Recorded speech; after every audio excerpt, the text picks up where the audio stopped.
यदा यदा हि धर्मस्य ग्लानिर्भवति भारत अभ्युत्थानम् अधर्मस्य तदात्मानं सृजाम्यहम्।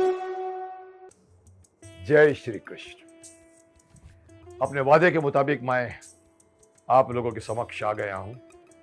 मैंने कहा था कि मैं आपको गीता के जो बहुत ही मुख्य श्लोक हैं, जिनको लोग संस्कृत की वजह से शायद नहीं समझते और समझना भी नहीं चाहते, मैं चाहता हूं कि हर यूथ उस श्लोक को समझे, गीता का सार समझे, गीता का रहस्य समझे।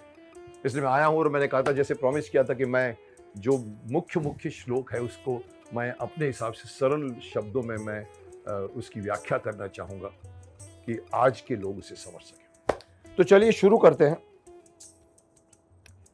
दोस्तों, जब महाभारत का युद्ध निश्चित हुआ था, हो गया था, युद्ध होने वाला था, यह निश्चित हो गया था, तब वेदव्यास ने धृतराष्ट्र से कहा कि अगर आप चाहो तो मैं आपको दिव्य दृष्टि प्रदान कर सकता हूं, ताकि आप खुद स्वयं पूरे महाभारत के युद्ध को देखो। तो धृतराष्ट्र ने कहा, नहीं नहीं नहीं नहीं, मुझे मत दीजिए, मैं ये भीषण युद्ध को अपनी आंखों से नहीं देखना चाहता। आप एक काम कीजिए, संजय को ये दिव्य दृष्टि दे दीजिए, वो देखे और मुझे बताए और मुझे आंखों देखा हाल सुनाता रहे। वेदव्यास जी समझ गए, धृतराष्ट्र की पीड़ा को भी समझ गए। धृतराष्ट्र की एक उनको थोड़ी असहजता भी थी। युद्ध उन्होंने ही करवाया था, युद्ध गलत था, अधर्म से भरा हुआ था, धर्म के नाम की कोई चीज नहीं थी, और ये बात हमारे धृतराष्ट्र जी को पता थी। लेकिन जिसे हम कहते हैं ना आज के लैंग्वेज में, गिल्ट फीलिंग होती है, लेकिन फिर भी वो देखना चाहते थे कि ये युद्ध मैंने करवा तो दिया, अब देखो उनको पता था कि ये पांडव ही जीतेंगे, ये भी पता था उनको, शायद अंदर से अंदेशा था।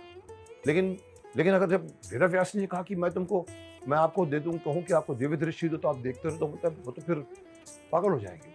उन्होंने कहा, नहीं आप इनको दीजिए, मुझे सुना सके। तो फिर उन्होंने कहा, ठीक है, मैं संजय को दिव्य दृष्टि प्रदान करता हूं। और वेदव्यास ने संजय से कहा, संजय तुम्हें युद्ध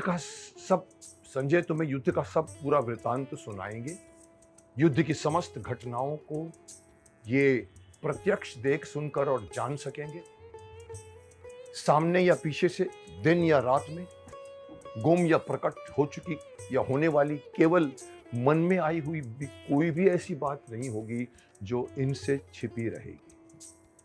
ये हर बात को ज्यों का त्यों जान लेंगे। और साथ ही उन्होंने ये भी कहा कि मैं संजय को भी मैं एक तरह का, जैसे हम आज कहते हैं, आज के तो शब्दों में तो आ गया है कि सुरक्षा प्रदान की जाती है। जब कोई व्यक्ति बहुत किसी ऐसी सिचुएशन में होता है तो उसको गार्ड्स दिए जाते हैं, जेड सिक्योरिटी दी जाती है। शायद इससे मिलती जुलती बात थी। श्री कृष्ण ने कहा कि देखो, मैं साथ में ये भी कहता हूँ कि संजय के शरीर को कोई अब अस्त्र शस्त्र हानि नहीं पहुंचा सके, और ना ही इनके शरीर को जरा भी थकावट होगी। ये होनी है, अवश्य होगी, इस सर्वनाश को कोई नहीं रोक सकता। लेकिन अंत में उन्होंने भी कहा, धर्म की जीत होगी। तो चलिए हम शुरू हो जाते हैं श्रीमद् भगवत गीता से। जो कुछ भी हम सीख सकते हैं, हमें सीखना चाहिए, जानना चाहिए। मैं उन श्लोकों को मैं कोशिश करूंगा, प्रयत्न करूंगा। मैं कोई पंडित नहीं हूं, मैं कोई ज्ञानी नहीं हूं, ना मैं कोई संत हूं, ना मैं कोई ऋषि हूं। मैं एक साधारण पुरुष हूं जो अपने आंख कान कुछ औरों से ज्यादा खोल के रखते हैं और ज्ञान मिल जाता है। तो मैं इस गीता के, मैं समझता हूं, सबसे पहला श्लोक है जिसमें धृतराष्ट्र संजय से पूछते हैं, धर्म क्षेत्रे कुरुक्षेत्रे समवेता युयुत्सव मामकाः पांडवाश्चैव किम कुर्वत संजय। अर्थात, हे संजय, धर्म क्षेत्रे कुरुक्षेत्रे, अर्थात धर्म क्षेत्र के रूप में विख्यात कुरुक्षेत्र में, समवेता यानी एकत्र हुए, युयुत्सव अर्थात युद्ध करने की इच्छा वाले, मामकाः अर्थात मेरे, और पांडवाश्चैव पांडु के पुत्रों ने, किम अकुर्वत यानी क्या किया। अब कुरुक्षेत्र को आपने नोटिस किया कि इसको धर्म क्षेत्र कहा गया है। कुरुक्षेत्र को धर्म क्षेत्र क्यों कहा गया, यह आपके मन में भी सहज जिज्ञासा हो सकती है। दरअसल कुरुक्षेत्र पांडवों के पूर्वज कुरु महाराज की तपस्थली थी। उन्होंने यहां तपस्या करके इंद्र से वर प्राप्त किया था कि जो भी व्यक्ति यहां शरीर छोड़ेगा उसे सद्गति मिलेगी। इसीलिए इस क्षेत्र को कुरुक्षेत्र के नाम से जाना जाता है। यहां स्वयं इस जगत के पालनकर्ता ब्रह्मा जी ने भी यज्ञ किया था। क्षत्रियों के संहार के बाद भगवान परशुराम ने भी यहीं तप किया था। अग्नि और इंद्रदेव सहित अनेक ऋषि मुनियों ने यज्ञ और तप से इस स्थल को पावन बनाया। सिर्फ धरती के मनुष्य ही नहीं, देवलोक के लिए भी यज्ञ और तपस्या के लिए इस भूमि का बड़ा महत्व था। महाभारत के युद्ध के लिए एक ऐसे ही स्थान की तलाश थी जहां वीरों के मरने के बाद उन्हें सद्गति मिले। भगवान वेदव्यास ने इसी स्थान को चयनित किया था। इसकी लंबाई और चौड़ाई 5-5 योजन थी। कहते हैं कि महाभारत में 64 करोड़ लोग वीर गति को प्राप्त हुए थे और इस स्थान के प्रभाव से उन सबको सद्गति मिली। इस श्लोक में अगर आप गौर करेंगे तो धृतराष्ट्र का मोह एकदम स्पष्ट दिखाई दे रहा है। वे अपने पुत्रों के लिए कहते हैं मामकाह, यानी मेरे, और अनुज पांडु के पुत्रों के लिए कहते हैं पांडवाह, बस, अर्थात पांडु के। स्पष्ट है कि वे अपने अनुज पांडु के पुत्रों को उस अपनत्व से नहीं देख रहे जिस अपनत्व से अपने पुत्रों को देखते हैं। संस्कृत में एक श्लोक है, अयम निजः परोवेति गणना लघु चेत साम उदार चरितानाम तु वसुधैव कुटुंबकम।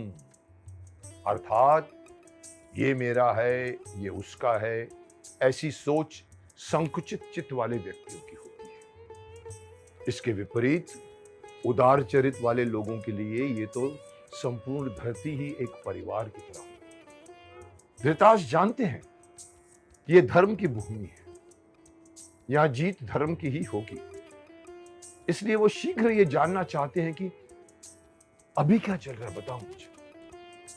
उन्हें इस बात का एहसास भी है कि पुत्र मोह में वे अधर्म का साथ देते रहे। उनको अंदाजा है, आपने देखा होगा बचपन से, जब पांडु पुत्र भी छोटे थे और कौरव पुत्र छोटे छोटे थे, आश्रम में जाके शिक्षा पाते थे, उस वक्त भी दुर्योधन का अत्याचार होता था, उनको वो तंग करते थे और धृतराष्ट्र ने कभी कुछ नहीं कहा। कई आपको पता है कि भीम को उठाकर दुर्योधन ने विष खिलाकर पानी में डाल दिया था। उस वक्त भी अगर धृतराष्ट्र के कानों में बात आई थी तो उन्होंने अपने अनुज पुत्रों का साथ दिया, तो वो जानते थे कि उन्होंने अधर्म का साथ दिया है।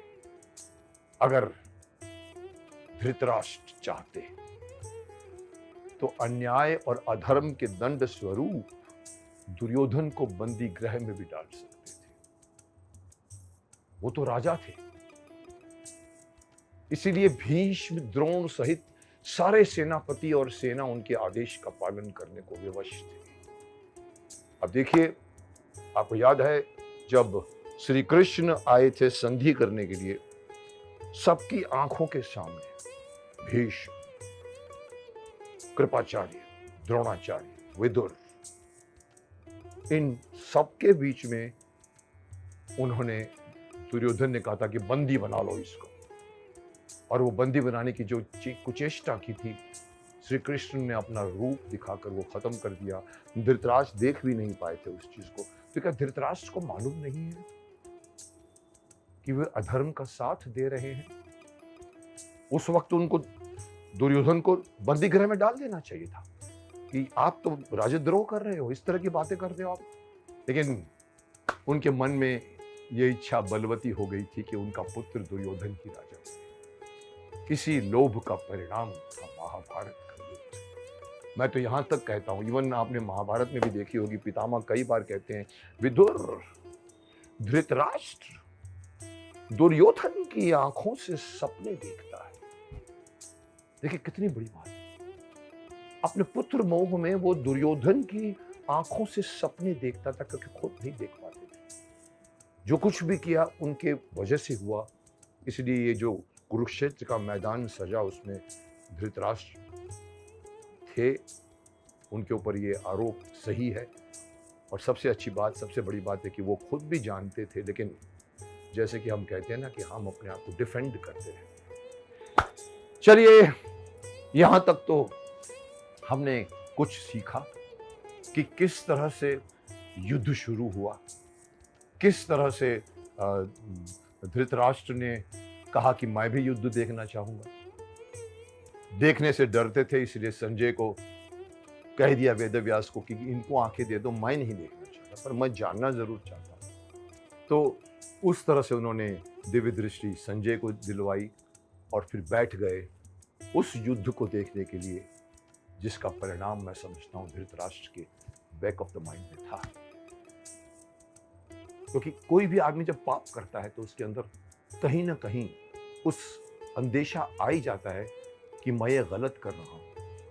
लेकिन लोभ, लालच, मोह, ये तीन चीजें ऐसी होती है जो आपको उस कार्य करने को रोकती नहीं। धृतराष्ट्र भी अपने पुत्र मोह में अंधे हो गए थे। अंधे तो थे पहले, लेकिन पुत्र मोह में इतने अंधे हो गए थे कि उनके सामने इतनी घटनाएं हुई, लेकिन कभी भी उन्होंने राजा बनकर नहीं किया जो करना चाहिए। चलिए, अगले भाग में मैं इस बात पर चर्चा करूंगा कि सगे संबंधियों को सामने देखकर अर्जुन ने कैसे युद्ध लड़ने से मना कर दिया और भगवान श्री कृष्ण ने कैसे अपने वचनों से उसका मोह भंग कर युद्ध लड़ने के लिए तैयार किया। चलिए फिर मिलते हैं। जय श्री कृष्ण।